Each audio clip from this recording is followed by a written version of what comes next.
Hey neighbors, today I've got some great information for you if you're looking to buy or sell a home in Collin County right about now up until mid-spring. What you're seeing right now is all the major outlets for real estate data are telling you it's an extreme buyer's market. Buyers can do whatever they want and sellers just have to give in. Now, that's true in the generic, like nationally, at the state level, at the county level, even at the city level. But it's not true at the neighborhood level. And the neighborhood level is what's most important. Now, we used to have a term back 20 years ago when I started doing this called the Hotness Factor. And the Hotness Factor was like an absorption rate with sales price metrics and things like that, just meaning how much in demand is a home in that specific neighborhood. You don't see that thrown around as much anymore. So that's really what I'm getting at. In a neighborhood, you may have a pocket or a hyperlocal area that is in insane demand for various reasons. Maybe school district, maybe quality of the homes, perhaps the neighborhood's hilly, big mature trees, whatever. That's not the point. The point is those homes may be commanding an outstanding price and have a lot of desirability. So if you walk in there blind and you make a lowball offer, you're gonna lose every time. And you're not gonna be aware that you just lost your dream home, because if you knew that homes were selling for 101 or 102%, or good God, had multiple offers in there, then you wouldn't look at the metrics we see right now, which is about, you should offer about 92 to 94, maybe 95% of asking price in the generic. You see what I'm getting at? So here's how you can take this. As a buyer, can you offer less money for a home and win?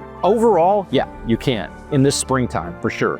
But should you just blatantly do it? You should consult with your real estate agent and they should proactively be telling you the proper price based at the neighborhood level. Last thought on that. You also have to understand some of our neighborhoods are massive. Like Mustang Lakes has lots of different subsections in it at different price points. Perhaps Trinity Falls, same way.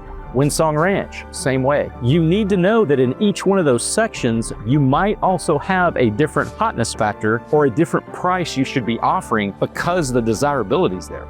Okay, let me switch to the sellers. If you're looking at selling your house, this is also the same information is vital for you. And here's why. When you go to sell that home, you don't know if the offer you just received that's below asking is legit, is fair. Like, should you take it? That's the big question. You need to lean into your real estate agent. You need to make sure that your realtor is dialed into that neighborhood. And in doing that, you want to make sure you're doing an informed decision. So when you list your home, you need to make sure you're listing it at the right price. We are actually seeing multiple offers right now. That's really unusual in this market. So here's the summary. We've been writing offers in January and February. Surprisingly, they're not all being accepted. We had a couple where they just passed on it. They didn't even negotiate. They just said, nope, not even interested. You're too far below our asking price.